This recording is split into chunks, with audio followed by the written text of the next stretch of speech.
ഓം ശ്രീ ഗുരുഭ്യോ നമ. ഓം ഗണപതി നമ. ഓം സം സരസ്വതി നമ. ഓം നമോ ഭഗവതി വാസുദേവായ. ഓം ശ്രീകൃഷ്ണ പരമാത്മനേ നമ. ഇന്ന് ഭഗവാന്റെ എല്ലാവർക്കും കൃഷ്ണ ചാനലിലേക്ക് സ്വാഗതം. ഇന്ന് ഭഗവാന്റെ ഒരു കഥ കേൾക്കാം. ഗോവർദ്ധന ഗോപാലൻ, കർഷകരുടെ ഉപാസനമൂർത്തി. കംസൻ്റെ വധശ്രമങ്ങളിൽ നിന്ന് പല പ്രാവശ്യം രക്ഷപ്പെട്ട കഥകൾ ശ്രീകൃഷ്ണന് ഒരു വീരപരിവേഷം നൽകിയിരുന്നു. എങ്കിലും അവർ ബലരാമൻ്റെ കലപ്പയും ശ്രീകൃഷ്ണൻ്റെ ഗോപാലനുമായി കാർഷിക വൃത്തിയുടെ മൂല്യം വിളിച്ചോതി ലളിതമായി തന്നെ ജീവിച്ചു. നന്ദഗോപരും യദുകുലവാസികളും കൃഷിയും പശു വളർത്തലുമായി സ്വസ്ഥമായി ജീവിതം നയിക്കുന്നവരാണ്. എല്ലാ വർഷവും ജനങ്ങൾ ഇന്ദ്രദേവന് ഒരു പൂജ പതിവുണ്ട്. പൂജ ചെയ്തില്ലെങ്കിൽ ഇന്ദ്രദേവൻ കോപിക്കും. മഴയും കാറ്റും കൊണ്ട് കൃഷി മുഴുവൻ നശിപ്പിക്കുന്നവർ ഭയപ്പെട്ടിരുന്നു. ഇനി മുതൽ ഇന്ദ്രപൂജ വേണ്ട, പൂജിക്കുകയാണെങ്കിൽ പശുക്കളെയും പർവ്വതത്തെയുമാണ് പൂജിക്കേണ്ടത്. കൃഷ്ണൻ അങ്ങനെ പറഞ്ഞപ്പോൾ എല്ലാവരും ഞെട്ടി. അത് അപകടമാണ്. ഇന്ദ്രകോപം അശ്വിനിപാതമായി പതിച്ച് നമ്മെ ഉന്മൂലനം ചെയ്യും. അവർ ഭയന്നു. അവസാനം ശ്രീകൃഷ്ണൻ്റെ അഭിപ്രായത്തിന് അവർ വഴങ്ങി.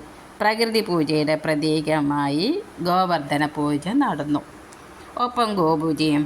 പക്ഷേ ഇന്ദ്രൻ കോപാകുലനായി തൻ്റെ മേഘങ്ങളെ അയച്ച് അവിടെ കൊടുങ്കാറ്റും പേമാരിയും അശ്വിനിപാതവും കൊണ്ട് ആദ്യം അവരെ ഒന്നടങ്കം ഭയവിഹുലരാക്കി. അവർ രക്ഷപ്പെടാൻ പരക്കം പാഞ്ഞു തുടങ്ങി. അവസാനം ഗോവർദ്ധന പർവ്വതം തൻ്റെ ചെറുവിരലിനാൽ ഉയർത്തി എല്ലാവരെയും അതിനിടയിൽ സുരക്ഷിതരാക്കി. അങ്ങനെ 7 ദിവസം ഭഗവാൻ അങ്ങനെ 7 ദിവസം തൻ്റെ ചെറുവിരൽ ഉയർത്തി, ഗോവർദ്ധന ചെറുവിരലിനെ ഉയർത്തി എല്ലാവരെയും അതിനിടയിൽ സുരക്ഷിതമാക്കി. അങ്ങനെ 7 ദിവസം. അവസാനം ഇന്ദ്രൻ വന്ന് മാപ്പ് ചോദിച്ചു എന്നാണ് കഥ. പട്ടി ഇളം പുല്ല് നിറഞ്ഞ ഗിരിതടങ്ങളും നീർച്ചാലുകളും നറുമണം പരത്തുന്ന പൂക്കളും ധ്യാനത്തിനു ഉതകുന്ന വലിയ ഗുഹകളും ഒക്കെ കൊണ്ട് സമ്പന്നമായ പ്രകൃതിയെ സംരക്ഷിക്കേണ്ടതിൻ്റെ ആവശ്യകതയാണ് ഗോപാലനായി ശ്രീകൃഷ്ണൻ നമ്മൾ പഠിപ്പിച്ചത്. ഈ ഗോവർദ്ധന പർവ്വതത്തെ പറ്റിയും ഒരു കഥയുണ്ട്. ഒരിക്കൽ പുലസ്ത്യ മഹർഷി ദ്രോണാചല പർവ്വതത്തെ കണ്ട് തൻ്റെ പുത്രനായ ഗോവർദ്ധന പർവ്വതത്തെ മഹർഷിക്ക് കൊടുക്കണമെന്ന് ആവശ്യപ്പെട്ടു. അദ്ദേഹത്തിൻ്റെ ദേശത്ത് മലകളില്ലാത്തതുകൊണ്ട് അവിടെ സ്ഥാപിക്കാനാണെന്നാണ് പറഞ്ഞത്. മനസ്സില്ലാ മനസ്സോടെ ശാപം ഭയന്ന് തൻ്റെ പുത്രനെ മഹർഷിക്ക് ദാനം ചെയ്തു.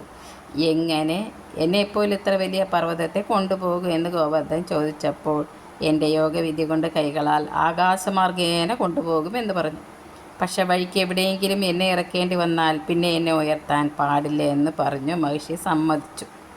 അങ്ങനെ ആകാശമാർഗേ പോയി യാദവദേശത്തിന് മുകളിലെത്തി. ഭഗവാൻ ശ്രീകൃഷ്ണൻ വസിക്കുന്ന സ്ഥലമാണത്. എനിക്കിവിടെയാണ് വസിക്കാനിഷ്ടം. ശ്രീകൃഷ്ണനെ നേരിൽ കാണുകയും ചെയ്യാം. പർവ്വതം തൻ്റെ ഭാരം ഇരട്ടിയാക്കി. മഹർഷിക്ക് താങ്ങാൻ പറ്റാത്തത്രയും ഭാരം. പുലസ്ത്യ മഹർഷി മടുത്ത് ഭാരം അവിടെ ഇറക്കി വെച്ചു. പക്ഷേ പിന്നെ വ്യവസ്ഥ പ്രകാരം കൊണ്ടുപോകാൻ പറ്റില്ല. ആ പർവ്വതമാണ് ശ്രീകൃഷ്ണൻ പ്രകൃതി സംരക്ഷണത്താൽ പൂജിച്ച ഗോവർദ്ധന പർവ്വതം. സർവത്ര ഗോവിന്ദനാമസങ്കീർത്തനം. ഗോവിന്ദ ഗോവിന്ദ. സർവം ശ്രീകൃഷ്ണപാദാരവിന്ദാർപ്പണമസ്തു.